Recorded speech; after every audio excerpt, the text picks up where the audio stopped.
주께서 왕하시니 땅이여 춤을 추라. 그 번개에 온 누리를 번쩍 비출 때 땅은 보자 오들오들 몸을 떨도다. 시편 97편 4절의 찬미로 애청자 여러분께 주님의 축복을 빌면서 에제키엘 대예언서의 말씀을 봉사하겠습니다. 에제키엘서는 예레미야서와 이사야서와 함께 그 방대한 분량에 걸맞게 구약의 3대 예언서에 속하는데요. 성예로니모는 이 책을 가리켜서 하느님 신비의 대양이며 미궁이라고 할 만큼 이 책은 이 묵시문학의 시원을 이룰 만한 여러 가지 환시와 비유, 분유, 상징 등이 풍부한 걸작품입니다. 에제키엘서 1장 1절은 35년 되던 4월 5일이었다는 말로 시작이 되는데요. 그러면 이 30년이 되던 해라는 것은 어떤 해인가? 이것은 이 책의 저자인 에제키엘이 예언 활동을 시작했던 나이를 가리킨다고 하는 그 설이 여러 가지 설 중에서 그중 타당하다고 여겨지는데요. 성서에서 30세는 특별한 나이죠. 예수님께서도 공생활을 시작하실 때 30세가량이 되었다고 한 것과도 연관이 됩니다. 그날은 바로 여호야긴 왕이 사로잡혀 온 지 5년째 되는 날이었다는 1장 2절의 말씀으로 에제키엘의 이력을 추론하면 그는 요시야 왕이 종교 계획을 이루던 그때 출생해서 그 유다 말기에 무능한 왕들과 국제 정세를 역행해서 서로 힘을 합치지 못했던 그 이기적인 정치가들이 국가 패망을 이끌어들였던 그 비운의 시기. 그래서 마침내 기원전 598년에 제1차로 바빌론 유배로 사람들이 끌려가던 그 1차 유배민 중에 에제키엘이 끼어 있었다고 하는 설이 유력합니다. 유대 역사가 요세푸스도 에제키엘이 청년 시절에 바빌론 포로가 되었다고 기록했어요. 이 예언자에 관해서 주님의 말씀이 부지의 아들 에제키엘 사제에게 내렸다고 1장 3절에 짧게 소개되는데요. 사실상 이 예언서는 그가 사제였음을 늘 염두에 두어야만 예언서 전체 메시지를 바로 이해할 수가 있어요. 예언 활동 시작부터 이 1장 1절에 보면 하늘이 열리며 나타나는 신비스러운 광경의 발현을 보게 되었던 에제키엘은 예언자들 중에서 가장 오해를 많이 받는 성품의 인물인데요. 그가 묘사하는 대단한 그 환시와 예언을 전할 때 비정상적인 행동 때문이죠. 그는 하느님께 받은 능력으로 사람들의 시선을 집중시키는 극적인 행동을 하게 되는데 이 자극적인 행위는 종교의 비뚤어진 부위를 바로잡고 그 본래의 사명으로 되돌아오게 하는 힘을 지니고 있어요. 예언자의 여러 가지 특이한 행동은 허황된 낙관론자에게나 절망에서 무기력한 상태에 있던 백성들을 뒤흔드는 충격요법이 되어서 그가 전하는 하느님의 말씀을 경청하게 했거든요. 사실 에제키엘은 엄격한 심판을 표상하는 율법의 망치로 굳어진 백성의 마음을 산산히 깨트린 뒤에 그 마음의 상처에다가 위안의 향유를 쏟아부어서 치유시켜주는 영혼의 의사이기도 합니다. 에제키엘은 하느님 현존의 체험과 받은 메시지를 인상 깊은 표상들로 나타낼 만큼 민감한 감성과 풍부한 예언의 능력을 지닌 비상한 예언자죠. 가톨릭 세번역 임승필 신부님의 입문에서는 에제키엘을 내적 긴장 상태의 사람으로 설명하면서 그는 사도 바울로처럼 하느님의 세계와 하느님 계획에 깊이 관여한 인간이라고 소개하고 있어요. 그래서 에제키엘은 그 가슴 속에 두 가지 영혼을 담고 있어서 내적인 긴장 상태가 계속되고 심리적인 대립과 갈등이 심한 인간으로 소개하고 있어요. 그렇기 때문에 그는 엄격한 규범과 규정 속에 사는 사제이면서 그 모든 틀을 벗어난 예언자고 정열적인 설교가요, 저술가였죠. 그는 굉장한 환시를 보는 신비가이면서 냉철하게 논리를 전개하는 학자였고 중요한 사건들을 그 연월일까지 정확하게 기록하고 착실하게 정리했던 그 시대의 역사가이기도 합니다. 조직적이고 예술적이고 과학적인 인물이었던 그는 이상이 높으면서도 현실 감각이 뛰어났고 끝모를 정력과 순박하고 분명하고 직선적이고 그러면서도 동정심과 사랑이 많은 인간이었어요. 그의 예언서를 통해서 우리는 그가 성질이 단호하면서도 그 민족에 대해서 목자의 마음을 지닌 지도자였다는 것을 알 수가 있어요.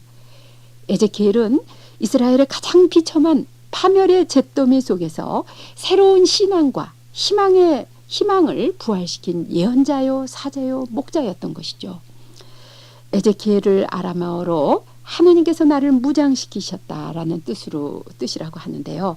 그 이름이 의미하는 대로 하느님께서는 에제키엘을 진리로 무장시키셔서 그토록 혼란했던 시기에 그가 예언자로서의 무거운 짐을 지고 갈 수 있게 해주셨죠. 그는 유약한 포로들 한가운데서 하느님께서 강하게 해주신 힘의 탑과 같았어요. 하느님 백성과 거룩한 도읍이 극도의 혼란과 위기를 맞게 되었던 때 주님께서는 그를 강하게 하셔서 그 백성의 파수꾼으로 보내셨죠. 내가 너를 이스라엘 집안의 파수꾼으로 세웠다. 그러므로 너는 내 입에서 나가는 말을 들을 때마다 나를 대신하여 그들에게 경고해야 한다. 1장 17절의 말씀입니다. 그는 하느님께 향한 불타는 열의와 하느님 백성에게 닥친 엄청난 비극의 교차로에서 비상한 영혼의 감식력을 부여받은 예언자로서의 그 열성으로 하느님 백성에게 하느님 말씀을 전달하면서 삶의 방향을 제시하는 파수꾼이었던 것입니다. 마치 파수꾼이 제일 먼저 알게 된 정보를 급히 전하듯이 그는 하느님의 긴박한 메시지를 전하는 하느님의 파수꾼이라는 말이죠. 하느님께서 세워주신 파수꾼인 예언자가 전하는 말씀을 그 백성이 받아들여서 회개하면 구원받게 될 것이고, 말씀을 외면하고 그릇된 길에서 돌아서지 않고 파멸되는 것은 전적으로 백성의 책임이라는 말입니다. 하늘이 열리며 하느님께서 보여주시는 환시로 에제키엘에게 하느님의 신비를 체험하게 하시고 무기력한 백성의 파수꾼으로 세워주시는 주님, 활기를 잃은 저희 이 땅에 우리 모든 백성들에게 이 예언서의 말씀으로 새 삶의 희망을 주시며 이제 새로이 선출되는 우리 대통령을 중심으로 해서 우리 모두가 이 시대의 표징을 바로 알아보며 당신의 말씀을 제대로 알아듣는 이 예언자의 정신으로 우리 시대를 깨어 지키면서 살아갈 은총을 주심으로 주님은 찬미 받으소서. 아멘.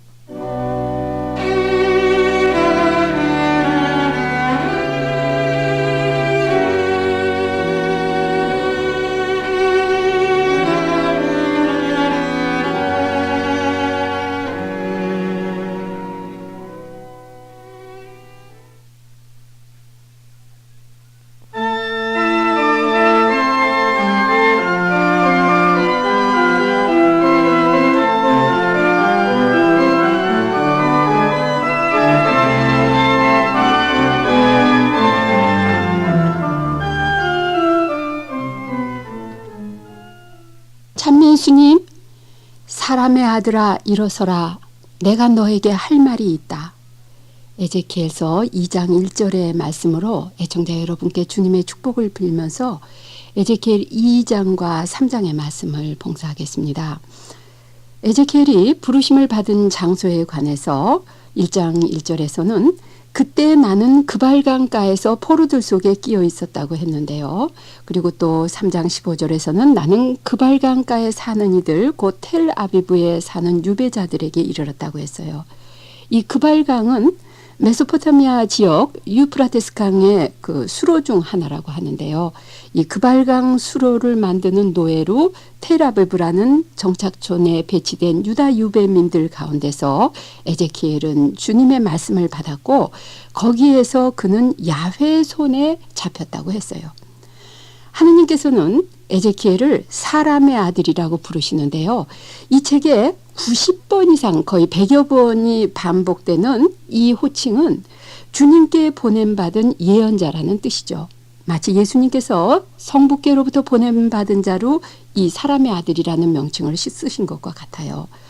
또한 이 사람의 아들이라는 말은 실수와 허약함 중에 살면서 앞날을 예측 못하는 보통 인간이라는 뜻입니다. 예언자는 그가 비록 하느님의 말씀을 백성에게 전해야 하는 힘겨운 사명을 받았지만 그는 허약한 한 인간일 뿐이라는 자기 의식과 겸손으로 이 용어를 사용한다고 봅니다. 예나 지금이나 권력이나 재력, 명예가 뛰어난 사람들은 그를 부를 때 이름을 곧바로 부르기보다는 사회적인 직함을 붙이는 것이 상례죠. 그와 관계되는 사람들까지도 예를 들면 그 대통령 아무개라든지 또는 어떤 장관이라든지 운동선수, 뭐 가수, 회장 등 그 회사의 큰 사장이나 회장 이름을 곧바로 대놓고 안 부릅니다. 회장님 하든지 사장님이라고 전무님이라고 부르든지 하거든요. 그러나 여기서 예언자뿐 아니라 하느님의 아들이신 주 예수님께서도 스스로 칭하실 때는 이런 어떤 직함을 부르시는 것이 아니라 사람의 아들이라고 자신을 스스로 칭하셨어요. 복음서에도 거의 90번 이상 나오는 이 사람의 아들 예수님께서는 권세나 영예나 물질의 부가 세상을 변화시키지 않는다는 것을 우리에게 이 호칭으로서도 알게 해주십니다.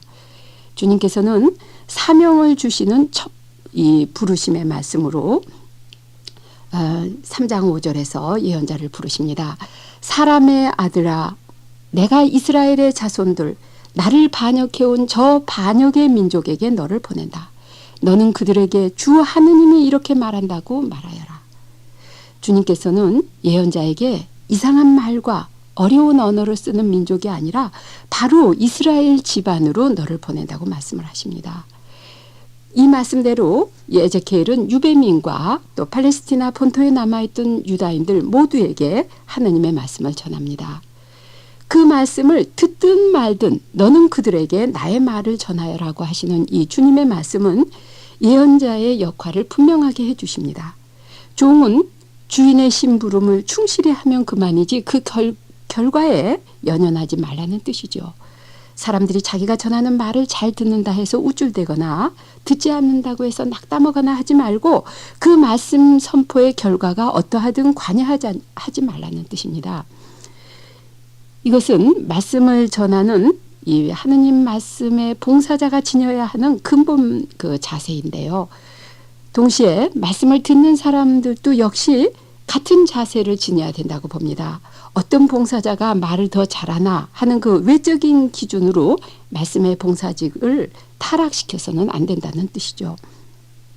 에제키엘이 하느님의 말씀을 전하는 예언자로 부르심을 받는 이 3장 1절의 말씀인데요. 사람의 아들아, 네가 보는 것을 받아 먹어라. 이 두루마리를 먹고 가서 이스라엘 집안에게 말하여라. 세모에서 두루마리를 먹는다는 뜻은 그것을 공부하고 묵상해서 그 말씀이 자신의 한 부분이 되게 하라. 말하자면 마음으로 배우라는 뜻이라고 하는데요. 이것은 성서의 말씀을 열심으로 공부하고 마음에 삭혀서 자신의 말투로 힘있게 전해야지 남의 말을 외우거나 글을 읽듯이 전해서는 안 된다는 의미죠. 2장 10절에도 입을 벌려 내가 너에게 주는 것을 받아 먹어라.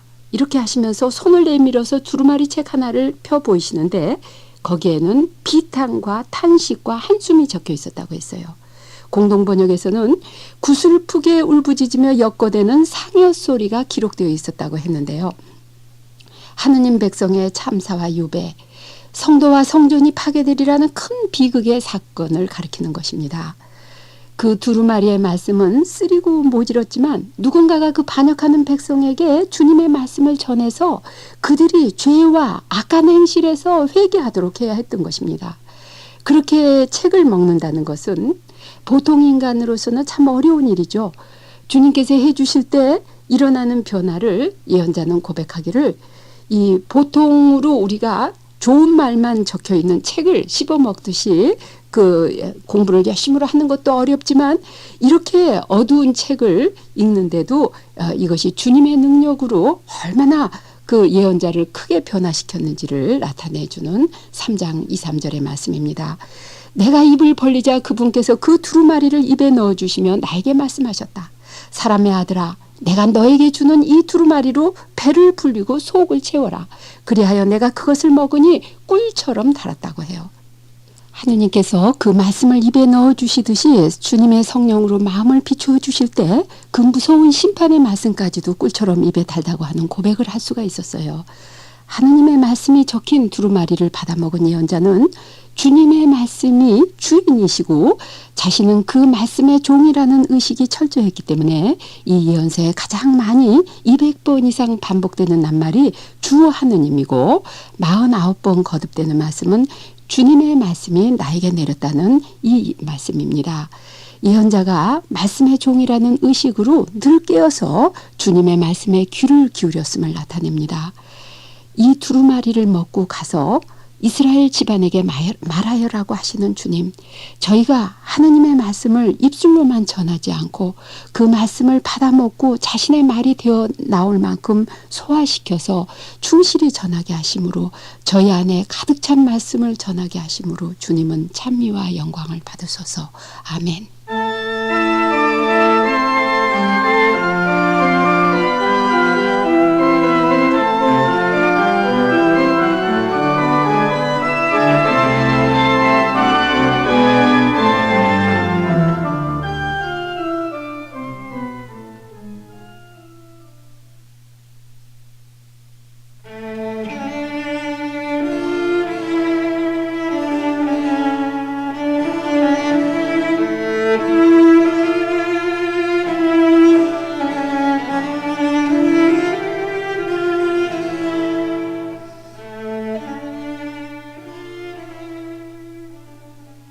참미 예수님, 죄를 지키노라 몸을 괴롭힌 것이 도리어 모욕거리가 되고 옷삼아 부대를 둘러쓴 것이 저들의 조롱거리가 되었나이다.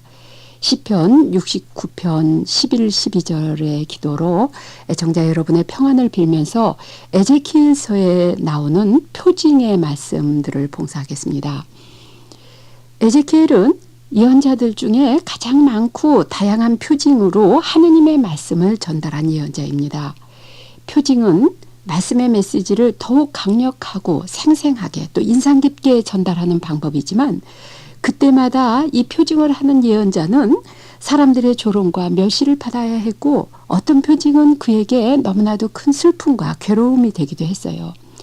예언자가 갑자기 말을 못하게 되는 3장 25절 이하의 그 표징은 알아듣기 참 어렵고 또 여러 가지 주석도 어렵게 나오지만 예언자가 그 말을 하거나 말을 못하거나 또는 그가 그 백성 가운데 있거나 들로 나가거나 고집스레 문을 잠그고 집안에 있을 때나 언제 어디서든지 모든 것이 하느님의 말씀을 전하는 표징이 되어야 한다는 것, 말하자면 예언자 자체가 표징이 된다는 것을 뜻하는 것이라고도 해설을 하고 있어요. 그 이어지는 본문에서는 그러나 내가 너와 이야기할 때 너의 입을 열어줄 터이니 너는 주 하느님이 이렇게 말한다 하고 그들에게 말하여라. 들을 사람은 듣고 말 사람은 말게 하여라. 이렇게 말을 하시면서 그들은 반항하는 집안이기 때문이다. 반항의 집안이기 때문이다. 이 말씀을 2번씩 반복하면서 이유를 알려주시는 듯 하기도 합니다. 에제키엘서의 독특한 이 10가지 표징과 그 가르침을 이제 잠깐씩 그 소개를 해보면요. 먼저 예루살렘이 적에게 포위될 것을 상징하는 4장 1절부터 3절에서는 너 사람의 아들아 벽돌을 가져다가 앞에 놓고 그 위에 성읍 하나를 곧 예루살렘을 새겨라. 그런 다음에 그 성읍에 포위망을 쳐라. 공격보루를 세우고 공격 축대를 쌓아라. 또 진을 치고 성벽 부수는 기계를 성둘레에 쌓아놓아라. 이렇게 성읍들을 포위하고 포위망을 좁혀라.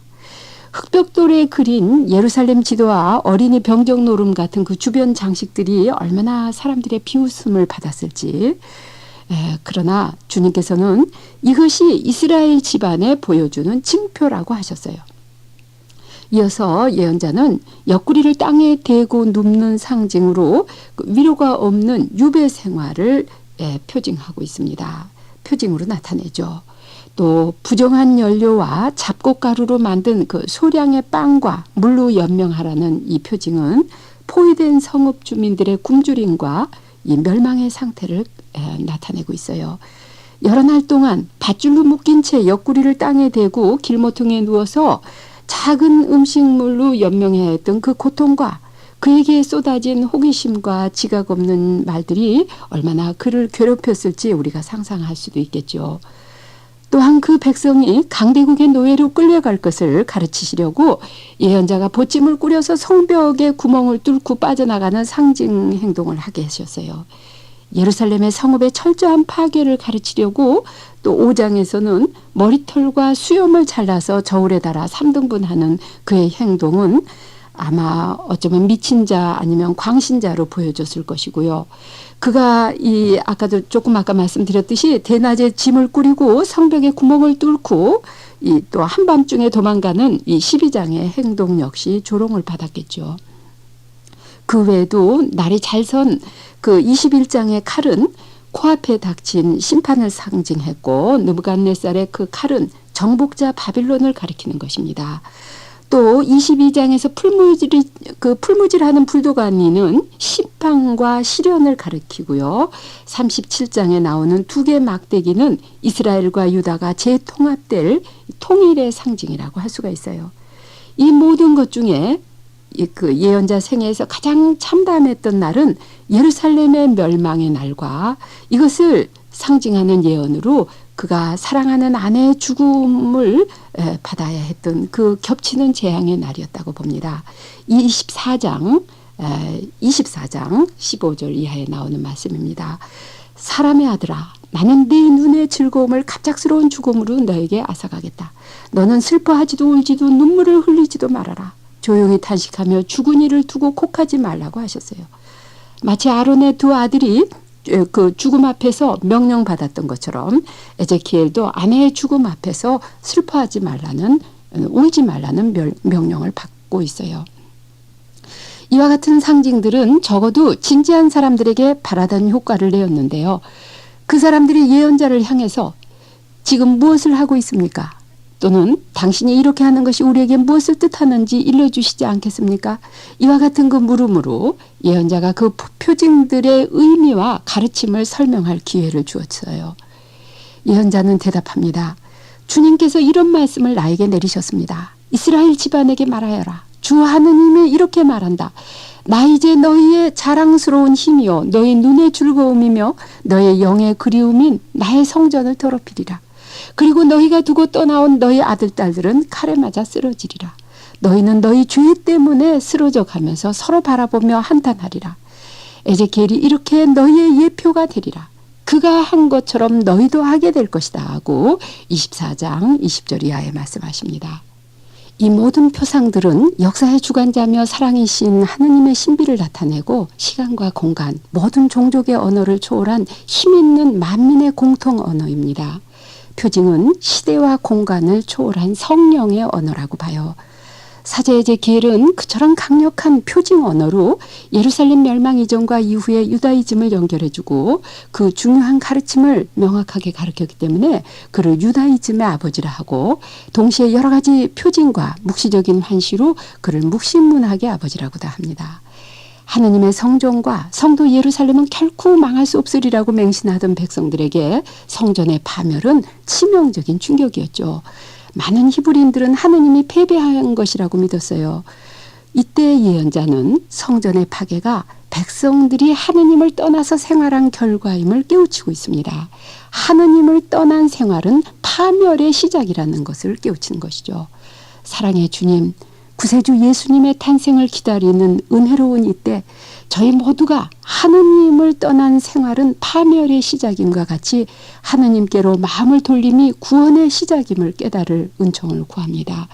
주님의 넓으신 자비, 진실된 사랑으로 저희를 도우소서. 아멘.